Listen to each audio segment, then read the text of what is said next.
Assalamualaikum warahmatullahi wabarakatuh. Selamat sore Pak Erika selaku dosen mata kuliah praktik kewirausahaan.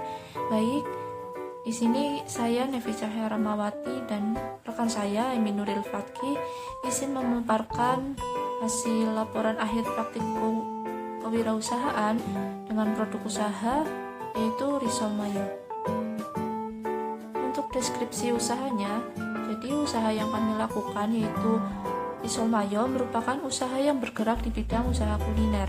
Risol Mayo ini merupakan salah satu variasi dari risoles biasa, di mana jika pada umumnya risoles berisi sayuran, maka cemilan yang satu ini bisa dibilang sedikit modern karena menggunakan isian seperti sosis, telur yang dilengkapi dengan saus mayonnaise untuk mendapatkan cita rasa gurih. Pada produk usaha yang kami jalankan sedikit adanya variasi dari Risol Mayo pada umumnya. Jadi kami menggunakan roti tawar sebagai bahan kulitnya. Hal ini dikarenakan agar mendapatkan Risol Mayo yang lebih garing dan crispy. Karena sasaran konsumen kami adalah kaum anak muda, tentu akan cocok dengan selera mereka yang dominan menyukai makanan yang crispy. Jadi untuk nama usaha kami yaitu Risol Mayo. Bentuknya itu kelompok, jenis usahanya itu makan cemilan, dan alamat produksinya itu ada di Jalan Tentara Geni Pelajar, Perum Kria Asri 1 RT 7 RW 10 Blok E2, Kelurahan Potro Bangsan, Kecamatan Magelang Utara, Kabupaten Magelang, Provinsi Jawa Tengah.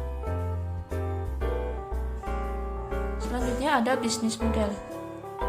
Untuk key partnernya itu ada supplier bahan baku, sebagian besar pedagang di sekitar tempat produksi. Untuk key activity ada pembelian bahan baku, pengolahan bahan baku menjadi Risol Mayo, pengemasan dan mempertahankan kualitas produk. Untuk key result itu ada ponsel dan laptop, peralatan masak dan modal. Untuk value proposition ada harga yang terjangkau, diproduksi dengan bahan yang berkualitas dan memiliki inovasi. Selanjutnya ada customer relationship. Ada pemberian diskon untuk minimal pembelian dan ada kritik dan saran dari konsumen. Yang selanjutnya ada channel. Ada media sosial dan penjualan secara langsung. Kemudian ada customer segment, yaitu mahasiswa dan semua kalangan. Untuk cost structure-nya itu ada biaya produksi dan kemasan, dan yang terakhir itu review stream, yaitu hasil yang didapat dari penjualan Risol Mayo. Selanjutnya ada produk usaha dan produk pesaing.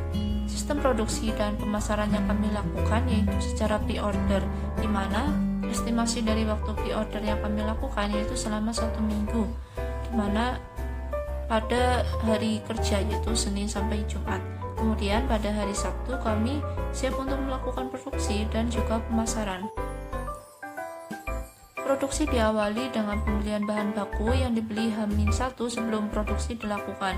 Kemudian pada hari H kami mengolah bahan-bahan tersebut sampai pukul jam 12 siang. Kemudian setelah selesai produksi, dalam hari itu juga kami siap mengantarkan pesanan kepada konsumen melalui sistem COD di area kampus Untidar. Untuk keunggulan produk yang kami jalankan yaitu ada bahan baku mudah dicari, produk bisa dijadikan browser jika konsumen memintanya di lain hari, harganya yang ramah di kantong mahasiswa, dan produk lebih crispy daripada Risol Mayo pada umumnya. Untuk kekurangannya sendiri ada kekurangan alat dan perlu waktu untuk memipihkan roti yang dijadikan sebagai bahan kulit. Yang selanjutnya ada sumber daya. Jadi pada posisi ini ada ketua yaitu Emi Nuril Fatki dengan tugas itu mengatur dan mengawasi jalannya usaha yang dilakukan. Pada posisi pemasaran, anggaran dan produksi itu ada Emi Nuril Fatki dan saya Nevi Cahya Ramawati. Tugasnya itu memasarkan produk, menghitung dana keperluan usaha dan memproduksi produk hingga siap dipasarkan kepada konsumen.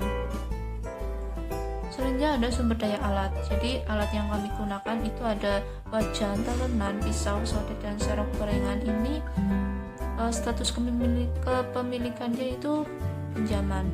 Selanjutnya sumber daya bahan baku di order yang pertama bahan baku roti tawar, jumlah barangnya ada 1 pack dengan harga satuan 11.500 dengan total harga 11.500.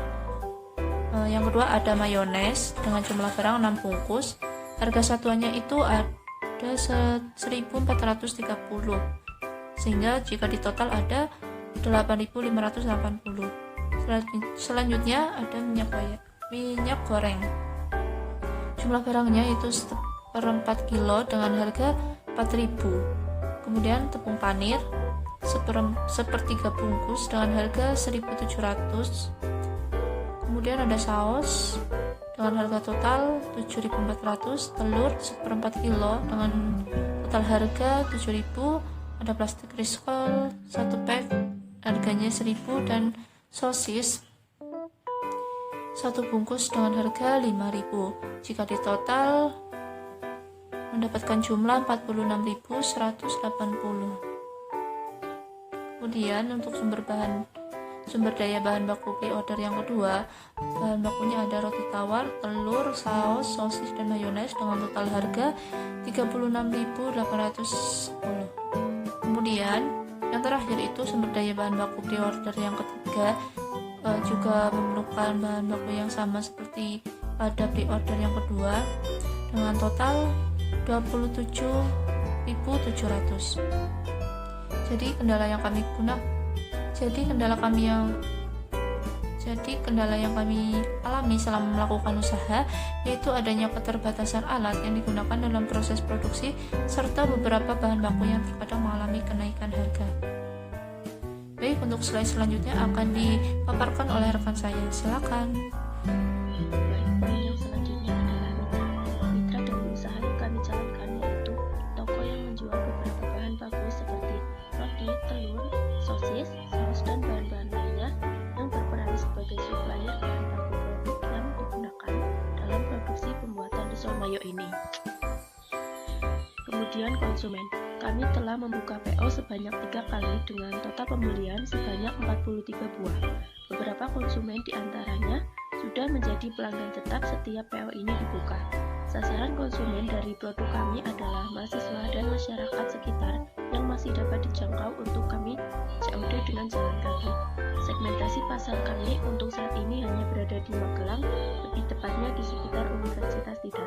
Hal inilah yang mendasari segmentasi pasar kami berdasarkan demografi pendidikan. Kami sudah mencoba penyimpanan produk dalam keadaan frozen agar mudah didistribusikan ke luar kota Magelang. Namun untuk ketahanan produknya tidak terlalu lama. Kami masih terus mengevaluasi agar jangkauan konsumen kami semakin luas. Kemudian pemasaran. Kami melakukan pemasaran dengan promosi online melalui Instagram dan WhatsApp.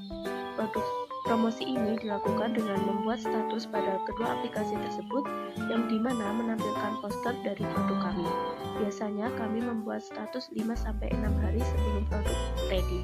Agar produk kami semakin banyak diketahui oleh orang-orang, kami juga meminta bantuan kepada teman kami untuk ikut membuat status di akun media sosial mereka.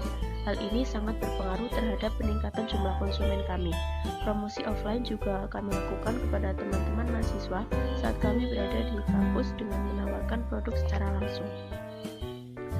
Strategi kami dalam menarik konsumen dan menjaga agar konsumen tetap berlangganan adalah dengan mempertahankan kualitas produk kami. Produk kami sudah memiliki kekhasan tersendiri, di mana kulit risol yang umumnya dibuat menggunakan adonan tepung terigu, di sini kami menggantinya menggunakan roti tawar. Selain hal ini yang unik, juga ada kelebihan dari segi tekstur yang menjadi lebih crunchy saat risol mayo dikonsumsi. Kami membuat produk dengan sebaik mungkin dan mengemasnya dengan kemasan yang menarik. Selain berbagai strategi tersebut, kami juga memberikan potongan harga bagi konsumen yang membeli produk lebih dari 5 pieces. Hal ini dimaksudkan agar konsumen tertarik untuk tetap membeli produk dalam jumlah yang banyak. Nah, selanjutnya ada kondisi keuangan. Yang pertama, laporan uang masuk dan keluar. Pada tanggal 11 November, itu masuk modal awal sebesar 50.000. Nah, pada tanggal yang sama digunakan untuk pembelian bahan baku dan kemasan sebesar 46.180. Kemudian modal masuk yang kedua pada tanggal 18 November sebesar 40.000 yang digunakan untuk pembelian bahan baku sebesar 36.810. Kemudian modal yang ketiga pada 26 November sebesar 30.000 yang digunakan untuk pembelian bahan baku sebesar 27.700. Total semua modal yang masuk adalah 120.000 dan dikeluarkan sejumlah 110.690. Nah, di sini ada rincian kegiatan serta modal yang dikeluarkan. Untuk kegiatan produksi risol mayo PO pertama,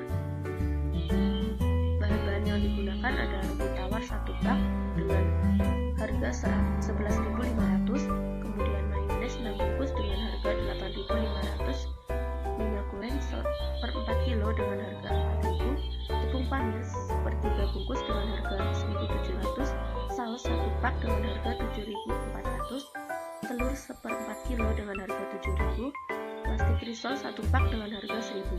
Kemudian pada kegiatan produksi risol mayo PO kedua, kami membeli roti tawar 1 pak dengan harga 11.500, kemudian telur seperempat kilo dengan harga 8.000, saus 17 bungkus dengan harga 5.950, sosis 1 bungkus dengan harga 5.000, mayones 4 bungkus dengan harga 6.360.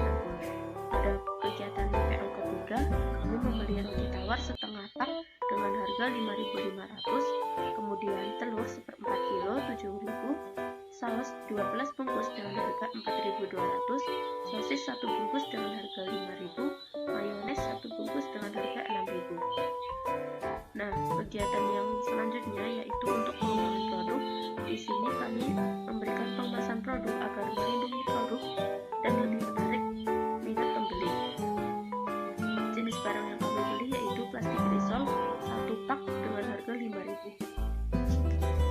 Untuk total harganya yaitu 145.140.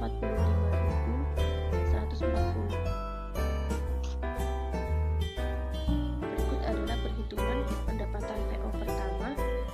Untuk penjualan produk dalam 1 minggu sebanyak 18 pieces, harga jual produknya itu 3.000 per pieces. Nah, pendapatan yang kami dapatkan yaitu sebesar 54.000. Nah, keuntungan PO pertama itu pendapatan yang kami dapatkan dikurangi dengan biaya operasional yaitu sebesar 7.820. Jadi keuntungan pada PO pertama sebesar 7.820. Untuk keuntungan pada PO kedua kami mendapatkan sebesar 8.190. Dan untuk keuntungan pada PO ketiga kami mendapatkan sebesar 5.300. Dan berikut kami lampirkan bahan serta hasil produk yang kami buat. Nah, di sini ada lampiran mengenai pemasaran, mengenai siapa saja yang memesan dan untuk testimoni.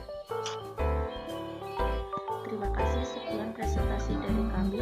Mohon maaf apabila terdapat banyak kesalahan. Wassalamualaikum warahmatullahi wabarakatuh.